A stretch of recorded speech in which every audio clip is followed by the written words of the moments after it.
La pêche dans les étangs de la Dombe, ça vous connaît, je crois. Oui, depuis 60 ans, on va dire en gros. Mais sincèrement, non, plus précise, depuis 23 ans. Alors c'est une histoire de famille? C'est une histoire de famille, comme beaucoup de dombistes. Alors nous sommes ici, pas tout à fait au cœur, mais en bordure de la Dombe si belle, si enchanteresse le matin et si poissonneuse. Si poissonneuse, oui, oui. Tout se passe bien. Là, je crois que nos pêcheurs travaillent. Voilà, on est à la deuxième phase. Les caisses sont pleines, c'est bon. Ça représente quoi pour vous la pêche en Dombe et particulièrement la pêche de la carpe? La carpe, oui, c'est le fond normal de tout étang, mais l'avenir, c'est peut-être s'orienter sur le blanc, sur autre chose. Mais on a besoin de notre carpe. Puis en plus, elle est bonne quand elle est mise en filet.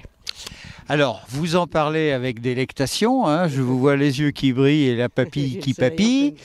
Voilà, c'est de la carpe à la poire, pourquoi pas.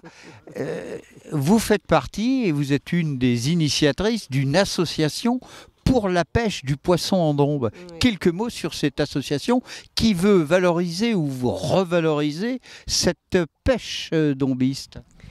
C'est vrai que dès que j'ai eu l'occasion de rentrer un peu dans tout ce groupe pour l'avenir de nos étangs, ça m'a tout de suite passionnée. Je pense, vraiment, on a notre place. Il y a tout plein de choses qui existent sur le poisson d'océan. Et bien voilà, nous on a essayé de monter, de revitaliser cette filière de poissons d'eau douce et vraiment on a de bonnes équipes, que ce soit au niveau propriétaire exploitant, au niveau collecteur, transformateur, ça. Les pouvoirs publics, bien sûr, qui nous donnent un bon coup de main. Et notre filière, le département oui, mais largement, oui, même au-delà. Hein, non, mais c'est vrai que notre filière, elle a vraiment un avenir. Alors l'avenir, il est où? Il est dans les restaurants, il est dans les poissonneries en ville, parce qu'il faut quand même qu'il y ait des consommateurs, hein, que tout ne parte pas en Allemagne et tout ne soit pas fumé. Oui, non, mais bon, l'Allemagne peut-être beaucoup moins aujourd'hui, mais en matière de restaurants, c'est vrai, il y a encore du travail. Je ne sais pas pourquoi il y a encore ce fameux saumon qui fait trop rose dans les assiettes. À mon avis, la carpe a vraiment sa place. C'est délicieux. Oui, et puis surtout qu'on travaille de plus en plus d'une manière locavore. Hein. On est à Lyon, on est au cœur de Rhône-Alpes, on est dans la capitale mondiale de la gastronomie. Pourquoi aller chercher du poisson à l'autre bout de la Norvège alors qu'on a des carpes si délicieuses et que maintenant on sait parfaitement les travailler, les mettre en valeur? Et puis effectivement, dans notre association, ce qui revient sans arrêt, c'est la traçabilité, c'est la proximité.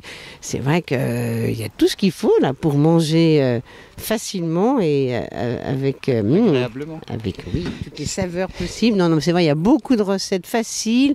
Bon, bien sûr, on n'est plus dans la carpe farcie, ça se fait encore. Mais enfin bon, nos consommateurs d'aujourd'hui, je les vois mal au cœur de Lyon à trancher la tête de la carpe, mais elle existe en filet et c'est facile à travailler, pas de problème. Et la goujonnette, on n'en parle pas. Mais bon. Oui, on a déjà parlé avec Francis tout à l'heure.